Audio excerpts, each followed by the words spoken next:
ಎಲ್ಲ ನನ್ನ ಆತ್ಮೀಯ ಬಂಧುಗಳೇ, ಎಲ್ಲರಿಗೂ ನಮಸ್ಕಾರ. ನಾನು ಮಂಜುನಾಥ್ ಅಂತ, ಶಾಂತಿನಗರ ನಿವಾಸಿ. ನಾನು ಇಲ್ಲಿ ಯಾತಕ್ಕೋಸ್ಕರ ಬಂದೆ ಅಂತ ಹೇಳಿ ಆಗಲೇ ಹಲವು ಬಾರಿ ಹೇಳಿದ್ದೀನಿ. ಒಂದು ನನ್ನ ಜೀವನದಲ್ಲಿ ಭಾಳ ಒಂದು ಇಷ್ಟಪಟ್ಟಿರೋದು ಮತ್ತು ನಾನು ಅಳವಡಿಸ್ಕೊಂಡಿರೋವಂಥ ವಿಚಾರ ಈ ನಮ್ಮ ಸೂರ್ಯವಂಶಿ ಸಿನಿಮಾಲ್ ಬರ್ತದೆ ಸರ್. ಯಾವುದೇ ಒಂದು ಕಲ್ಲು ಉಳಿಪೆಟ್ಟನ್ನ ಏಟು ಅಂತ ತಿಳಿದ್ರೆ ಶಿಲೆ ಆಗಲ್ಲ. ಹಾಗೆ ತಾವು ಹೇಳುವಂಥ ಒಂದೊಂದೂ ನಾವು ಅದನ್ನು ಅಳವಡಿಸ್ಕೊಂಡ್ರೆ ಯಾವುದೇ ರೀತಿ ಬೇಜಾರು ಮಾಡ್ಕೊಳ್ದೆ ಪ್ರತಿಯೊಂದು ತೊಗೊಂಡ್ರೆ ನಾವು ಕೂಡ ನಾಳೆ ಈ ದೇವಸ್ಥಾನದಲ್ಲಿ ಹೇಗೆ ಒಂದು ದೇವರಿಗೆ ಪೂಜೆ ಸಲ್ಲುತ್ತೆ ಆ ರೀತಿ ಜನ ಕೂಡ ನಮಗೆ ಒಂದು ಒಳ್ಳೆಯ ಗೌರವ ಸಮಾಜದಲ್ಲಿ ಕೊಡ್ತಾರೆ ಅನ್ನೋದು ನನ್ನ ಅಭಿಪ್ರಾಯ. ಅದಾದಮೇಲೆ ಈಗ ನಾನು ಮೊದಲಿಗೆ ಸರ್ ಹತ್ರ ಬಂದಿದ್ದು, ಭಾಳಷ್ಟು ಜನ ನನಗೆ ನಮ್ಮ ಶಾಂತಿನಗರದಲ್ಲಿ ಗುರುತಿಸಿದ್ದಾರೆ. ಜನ ಗುರುತಿಸಿಲ್ಲ ಅಂತೇನಿಲ್ಲ, ಗುರುತಿಸಿ ನನ್ನ ಒಂದು ಕೆಲಸ ಕಾರ್ಯ ಇರ್ಬೋದು, ಒಂದು ನನ್ನ ಕೈಲಾಗುವಂಥ ಕೆಲಸ ಸಹಾಯ ಜನ ಮಾಡೋದ್ರಿಂದ ಪ್ರತಿಯೊಬ್ಬರು ಗೌರವ ಕೂಡ ಕೊಡ್ತಿದ್ದಾರೆ.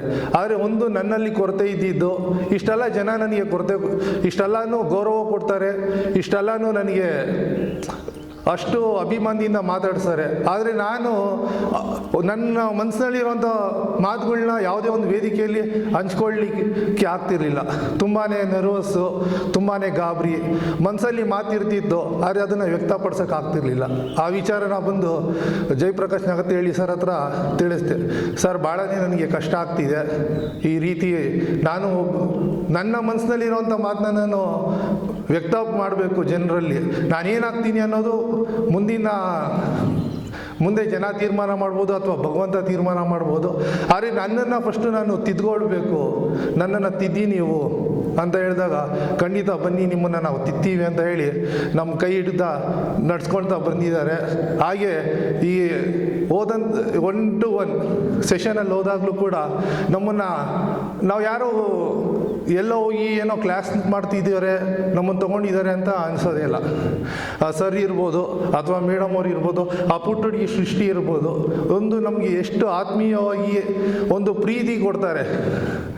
ಮೇಡಮ್ ಅವರು ಒಂದು 4-5 ಬಾರಿ ಫೋನ್ ಮಾಡ್ತಾರೆ, ಸರ್ ಬರ್ತಿದ್ದೀರಾ ಅಂತ ಹೇಳಿ.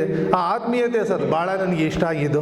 ನಾನು ಇವತ್ತು ಕಲಿಯೋದಿಲ್ಲೋ, ಬಟ್ ಒಂದು ಒಳ್ಳೆ ಜನ ಸಂಘ ನನಗೆ ಸಿಕ್ತು ಅನ್ನೋದಕ್ಕೆ ನಾನು ಭಾಳನೇ ಹೆಮ್ಮೆ ಪಡ್ತೀನಿ. ಹಾಗೆ ಮೇಡಮ್ ಅವ್ರು ಕೂಡ ನಮ್ಮನ್ನು ಒಂದು ಮನೆ ಹುಡುಗ ಅಥವಾ ಮನೆ ಮಗು ಅಂತ ತಿಳ್ಕೊಂಡು ನಮ್ಮನ್ನು ಕೂಡ ಪ್ರತಿಯೊಂದು ಟೈಮ್ಗೆ ಒಂದು ಕಾಫಿ, ಟೀ, ಒಂದು ಊಟ ತಿಂಡಿ, ನನಗೆ ಭಾಳ ಆಶ್ಚರ್ಯ.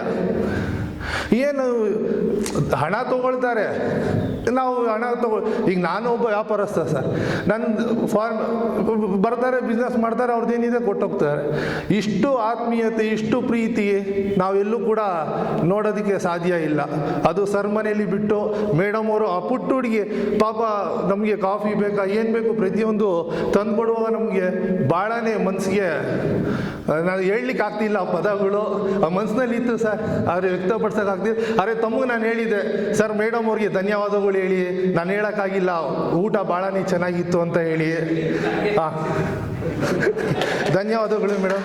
ಅದು ಸ್ವಲ್ಪ ಕಾರಣಾಂತರ ಹೇಳಿದ್ರೆ ಅರ್ಜೆಂಟಾಗಿ ಬಂದುಬಿಡ್ಬೇಕಿತ್ತು, ನಮ್ಮ ತಂದೆಯವ್ರು ಮೈಸೂರಲ್ಲ ಅಂತ ಹೇಳಿದ್ರು, ಅದರಿಂದ ಅರ್ಜೆಂಟಾಗಿ ಬಂದುಬಿಟ್ಟೆ ಅಷ್ಟೇ.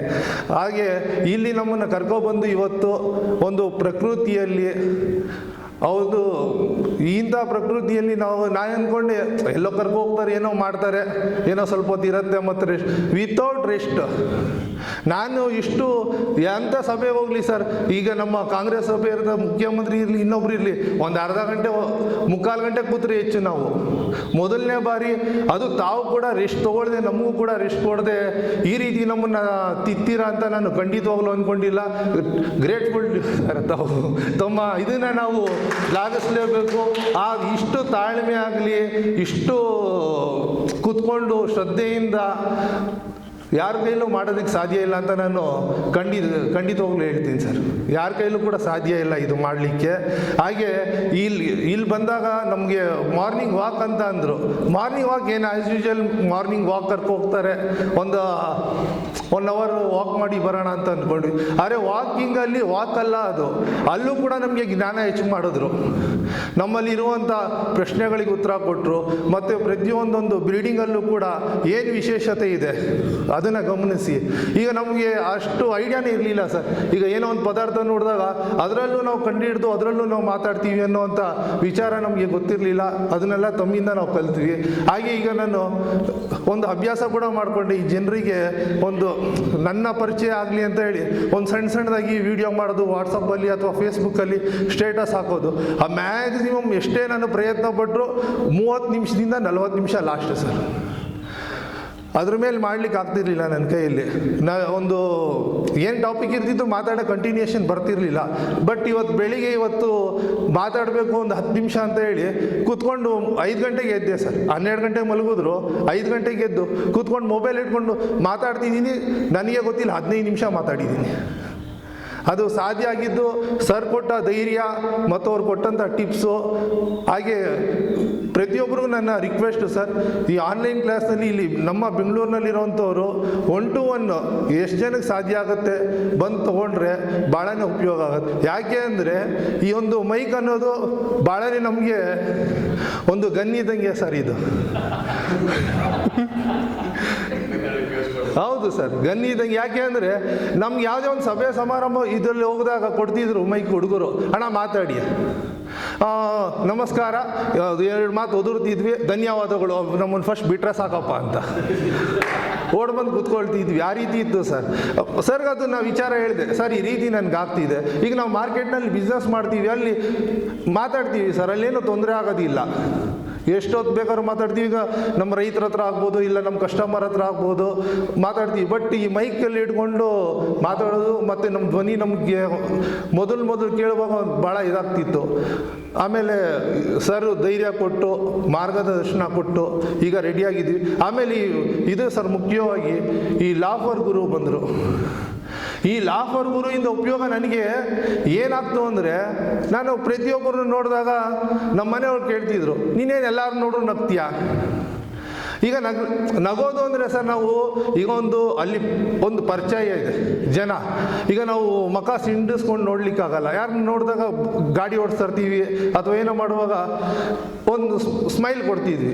ಆದರೆ ಈ ಸ್ಮೈಲಲ್ಲಿ ಇಷ್ಟೊಂದು ಉಪಯೋಗ ಇದೆ ಅನ್ನೋದು ಅವ್ರು ಬಂದು ನಮಗೆ ತಿಳಿಸ್ಕೊಟ್ಟ ಮೇಲೆ ಇದನ್ನು ನಾವು ಕಂಟಿನ್ಯೂ ಮಾಡಬೇಕು ಅನ್ನೋವಂಥ ವಿಚಾರ ಕೂಡ ನಮಗೆ ತಲೆಗೆ ಬಂದಿದೆ ಸರ್. ಈಗ ಎಷ್ಟು ಉಪಯೋಗ ಆಗಿದೆ ಅಂದರೆ ಭಾಳಷ್ಟು ಉಪಯೋಗ. ಮತ್ತು ಅಷ್ಟು ನಾವು ಯಾವತ್ತೂ ಕೂಡ ನಗ್ದಿಲ್ಲ ಸರ್. ಆ ವ್ಯಕ್ತಿ ಕೂಡ ಮುಖ್ಯವಾಗಿ ಸರ್ ನಾನು ಮರೆತೆ, the School of Asian Wisdom founder ಯಾರಿದ್ದಾರೆ ಅವ್ರಿಗೆ ಎಲ್ಲರೂ ಪರವಾಗಿ ನಾನು ಧನ್ಯವಾದಗಳು ತಿಳಿಸ್ತೀನಿ. ಅವರು ಇಂಥ ದೇವನಹಳ್ಳಿಲಿ ನಾನು ಮೊದಲು ಬಂದು ನೋಡಿದ್ದು, ಈ ದೇವನಹಳ್ಳಿಲಿ 10 ಎಕರೆ ಜಾಗ ಅಂದ ತಕ್ಷಣ, ಯಾಕಂದರೆ ಅವರು business man sir. Real estate ಏನು ಪ್ರೈಸ್ ಇದೆ ಇವತ್ತು? ಯಾವುದೋ ಒಂದು ರೆಸಾರ್ಟ್ ಮಾಡಿ ಅವರು ಪ್ರಾಫಿಟ್ಗೋಸ್ಕರ ಮಾಡಲಿಲ್ಲ, ನಮ್ಮಂಥ ಸಾರ್ವಜನಿಕರಿಗೆ ಒಂದು ಉಪಯೋಗ ಆಗಲಿ ಅನ್ನೋವಂಥ ಒಂದು ಸದುದ್ದೇಶದಿಂದ ಮಾಡಿದ್ದಾರೆ. ಆ ತಾಯಿ ಸ್ವರ್ಗದಲ್ಲಿ ಇದ್ದಾರೆ ಅನಿಸುತ್ತೆ. ಅವರಿಗೆ ಶಾಂತಿ ಸಿಗಲಿ ಅಂತ ತಮ್ಮೆಲ್ಲರ ಪರವಾಗಿ ನಾನು ಕೇಳ್ಕೊಳ್ತೀನಿ. ಹಾಗೆ ಇನ್ನು ಮುಂದುವರಿತಾ ನಿನ್ನೆ ಬಂದಿರೋ ಸರ್ ತಮ್ಮ junior traffic head Muralidhar sir ಅವ್ರ ಕಾನ್ಫಿಡೆನ್ಸ್ ಲೆವೆಲ್ ನೋಡಿ ನಮ್ಗೆ ಇನ್ನೂ ಬೂಸ್ಟ್ ಆಗೋಯ್ತು ಸರ್. ಆ ವ್ಯಕ್ತಿ ಮಾತಾಡೋವಂಥ ಶೈಲಿ ಇರ್ಬೋದು, ಪ್ರತಿಯೊಂದು ಇರ್ಬೋದು, ಭಾಳನೇ ಇಷ್ಟ ಆಯಿತು. ಮತ್ತು ಯಾವುದೇ ರೀತಿ ಒಂದು ನಾವು ಕೂಡ ಬದಲಾಗ್ಬೋದು ಅನ್ನೋದು ನಮ್ಮ ಮನಸ್ಸಿಗೆ ಒಂದು ಕಾನ್ಫಿಡೆನ್ಸ್ ಬಂದಿದೆ. ಹಾಗೆ ನಮ್ಮ ಮಾಜಿ ಶಾಸಕರು ಪಿಳ್ಮುನ್ಸಾಮಪ್ಪ ಅವರು ಬಂದು ತಮ್ಮ ಬಗ್ಗೆ ಹೇಳಿದ್ದು, ಒಬ್ಬ ನಮ್ಮ ಗುರುಗಳು ಒಬ್ಬ MLA ಕೂಡ ಮಾಡುವಂಥ ಶಕ್ತಿ ಇದೆ ಅನ್ನೋದು ನಮಗೆ ಅರಿವಾಗಿದೆ ಸರ್. ನಾವು ಕೂಡ ಮುಂದೆ ನಮ್ಮ ಯಮನೂರು ಅವರು ಮುಂದೆ MLA ಆಗಬೇಕು ಅಂತ ಇದ್ದಾರೆ.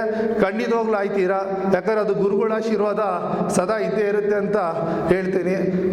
ಇಷ್ಟು ಮಾತಾಡೋಕ್ಕೆ ನನಗೆ ಅವಕಾಶ ಕೊಟ್ಟಿದ್ದಕ್ಕೆ ತಮ್ಮೆಲ್ಲರಿಗೂ ಧನ್ಯವಾದಗಳನ್ನು ತಿಳಿಸ್ತಾ ನನ್ನ ಮಾತುಗಳನ್ನ ಮುಗಿಸ್ತೀನಿ.